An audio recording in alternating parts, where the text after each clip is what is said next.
G'day guys, Matty from Revenge here. Today we're going to chat about the absolute must-have things if you want to get into fishing.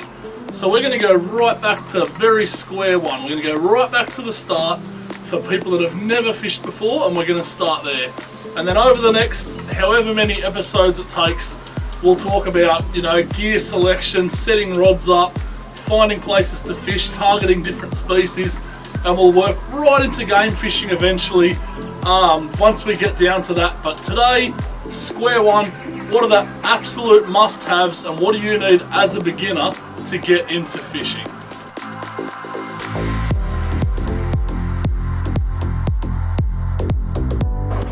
So step number one, we need to look at what kind of fishing is actually common in your area. So, is it mainly lake fishing or salt fishing or fly fishing or whatever it is, you need to kind of work that out. That'll give you your base then for what kind of gear you need. So you could do that on Bookface, there's heaps of pages out there now. You could do it on any Google search, you could go into your local tackle shop or whatever fishing store equivalent you've got in your area. There's heaps of options out there, but that's step number one. Number one, find roughly what is fished for in your area and then you can kind of go from there into gear.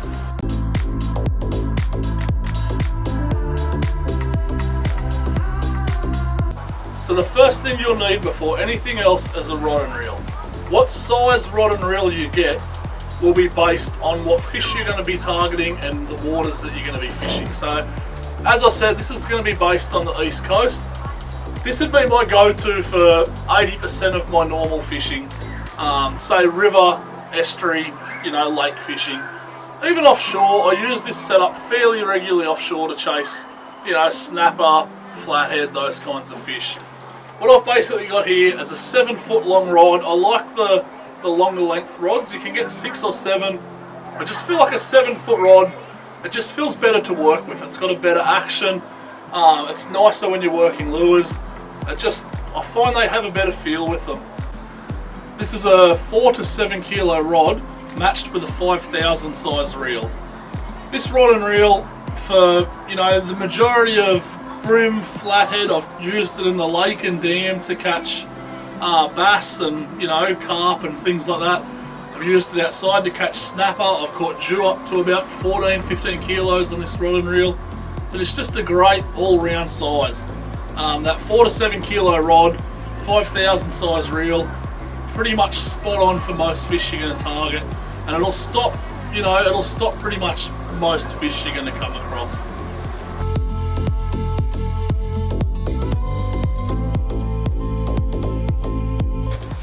So the next thing that you're going to need is line. So your main line, braid is pretty much the go-to these days. Basically everyone out there at the moment's running, some sort of braid line for recreational fishing anyway. I'd recommend with this, if you're fairly new to the sport, get something that's reasonable quality but don't get the most expensive packet on the wall.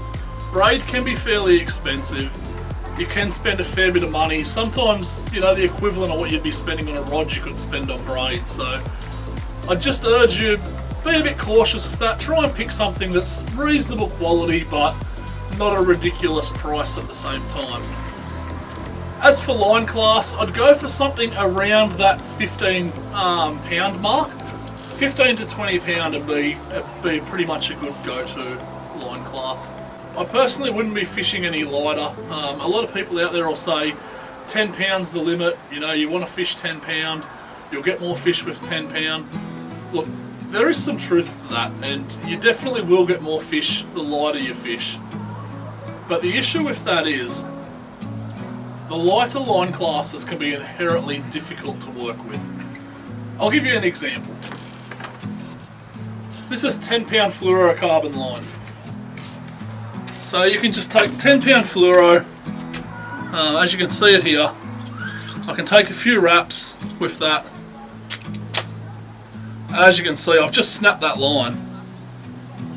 For that reason, it's not necessarily very forgiving. So if you're fairly new to the sport and you're dealing with, trying to catch fish and land fish, regardless of whether you're on shore or in a boat, you want to give yourself the best opportunity that you've got to land that fish.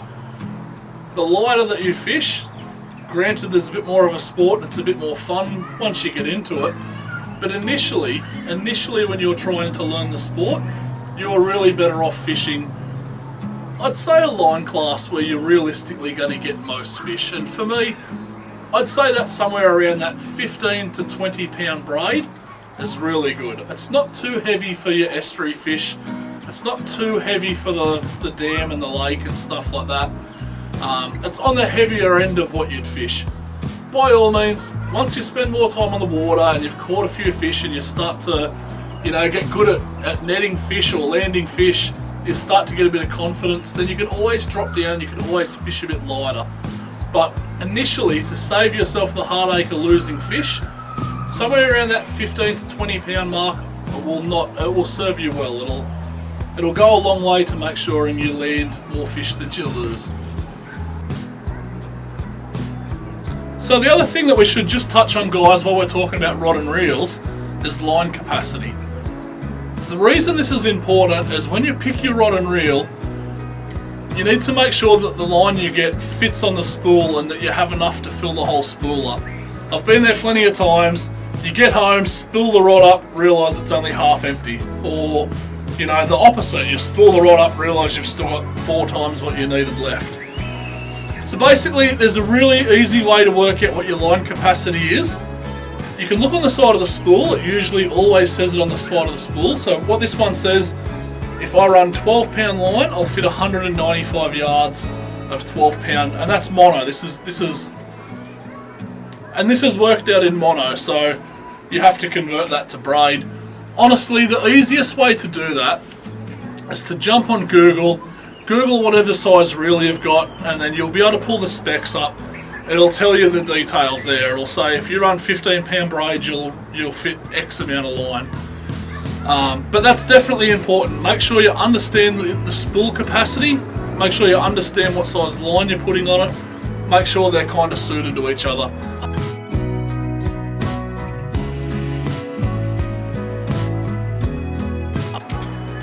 So fluoro comes in plenty of different sizes. There's some 10 pound here. This is the stuff I just snapped.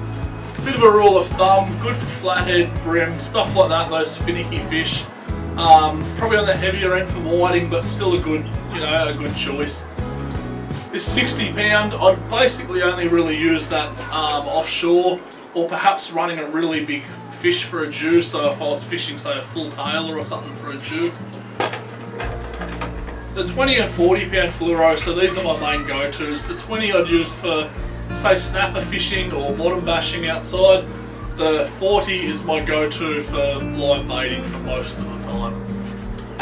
Once again, a lot of it does come back down to your area and the specific fish that you're targeting. So being fluoro or mono, it does give you a bit more protection. So if you've got a fish at the side of the boat or at the bank, this fluoro will take a bit more of a beating than what the braid necessarily would. So there's a bit more protection there to help you land the fish. The other thing is, as it is a bit more durable and a bit more hard wearing, it'll also help the fish, like to not get chafed off in its mouth or its teeth or anything like that. So making sure that you have a good quality fluoro is definitely very good. We'll go into this in a further episode and we'll have a bit of a chat about, different rigs for different fish. There isn't really a one-size-fits-all kind of approach. Different fish behave and feed in different manners, so different rigs will help you target different fish.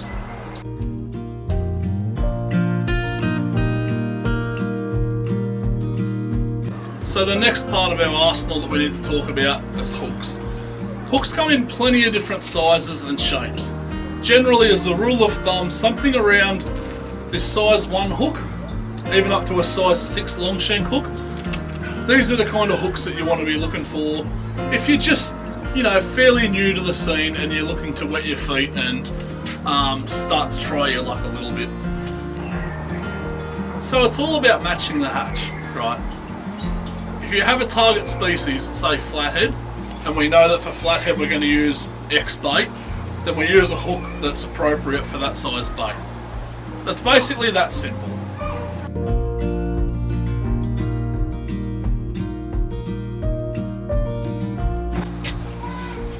Swivels are the next thing that you'll need. You'll definitely need to get a couple of packets of these. Swivels are massively strong, come in big packets, and they're cheap. There's really not too much science to them. Find a weight that's, you know, a fair bit heavier than the line class you're using or the leader that you're using. Buy a shitload of them, throw them in your tackle box and use them as you need to. We really don't need to go into this one too much. They're pretty straightforward. You definitely need them, but they're really not that exciting of a topic.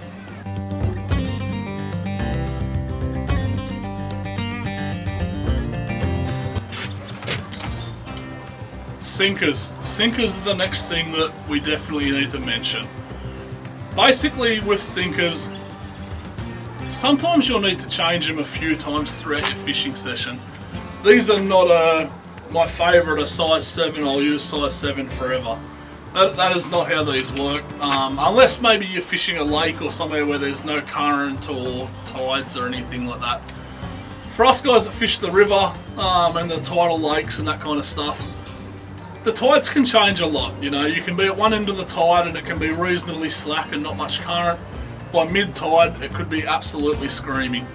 You need a bit of a selection of sinkers, and sometimes you'll have to change them throughout your session. Sometimes when you start, the current might be flying and you need to fish fairly heavy, and then as the current starts to slow down, you need to drop your sinker size and kind of match it with what the water's doing. So just be aware, these are one of those things that will require constant attention sometimes as you fish, and just be prepared to, you know, wind your line in, cut the sinker off, throw the appropriate size sinker on, knot, straight back out.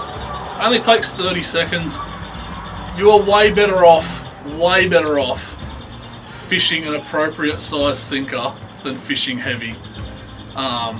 That's something that took me a very long time to learn, you know, and honestly, if the water's right, even outside sometimes in, you know, 30 or 40 metres of water, I won't even use a sinker, you know, we'll just use a bait and just slowly, you know, feed it out through a burley trail and just let it, you know, gently go down the water column.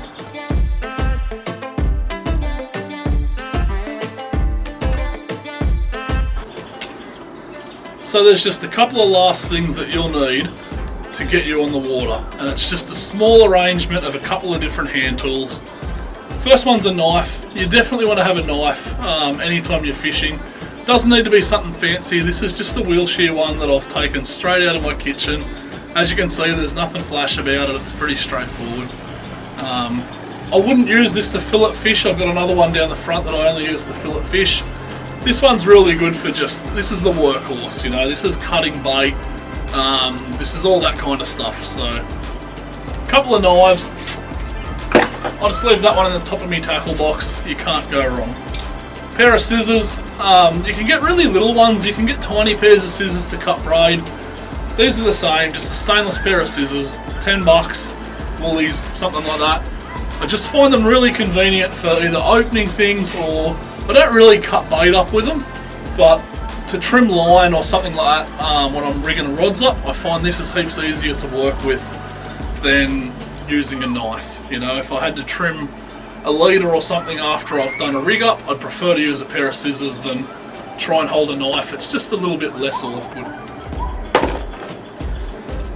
The last thing is just a pair of pliers of some description. I have a couple of pairs on the boat. There's lots of fish out there that are poisonous, there's lots of fish out there that are spiky, there's lots of fish out there that hurt a lot if you handle them wrong. Not just that, it can be better for the fish, you know, like some of those poisonous fish or fish that, you know, potentially could hurt you, a lot of the time you'll just cut the line, let them go. If you have a decent pair of pliers like this, it gives you the opportunity to, you know, quickly grab the hook out of them, sends the fish on its way in a much better state than it towing, you know, some line round and a hook in it. So, pair of pliers, something like this, something to this description, nothing too fancy, you can't go too wrong. So guys, the other thing that we just need to quickly touch on is a fishing license. A fishing license, as far as I know, pretty much everywhere is essential. Check whatever state or territory or country you're from, you know, you guys might have an exemption. But at least where I'm from here in New South Wales, Australia, fishing licence is essential. Maritime and that do a fairly good job at making sure that people are compliant and they have a boat license and boats are, you know, up to a certain standard and stuff like that. So nothing's going to ruin your day on the water like having a compliance check and, you know, either not having a fishing license or being over your bag limit or whatever it might be. So just keep that in mind. It's not worth it. It does get fairly heavily patrolled these days. Keep on the right side of it and don't set yourself up for a bad day. So guys, that's pretty much it for today's video. As you can see, stuck in lockdown still. I've come to the boat today, so I'm not shooting this in the house, but still can't really get out of the house, unfortunately. I hope the background noise hasn't been too bad. Where I leave my boat, there's actually a preschool directly behind me, so I can hear the kids over there screaming and having the time of their lives. I'm hoping it hasn't come through too badly on the audio. If it has, I really apologise, but at the moment with COVID, we're doing our best just to make do, as I'm sure a lot of people are. So guys, that's it for today's video. I hope you've got something out of it. Basically, this is the first of a handful of videos that I'm going to do. So today, as much as it might seem elementary to some people, especially guys that have been fishing for a while, today's setting the foundation for what we're going to do going forward. So I really wanted to base this series for people that have got no experience fishing and have spent no time on the water, and we'll build it up from there. So thank you so much to everyone that tuned in today. If you're still here in the video, you guys are the best. If you haven't liked or subscribed my channel, please hit the subscribe button. There is so much more content on the way. It is absolutely exciting. It's going to be brilliant. Thanks again, guys. I appreciate you tuning in. I'll see you on the next video. Cheers.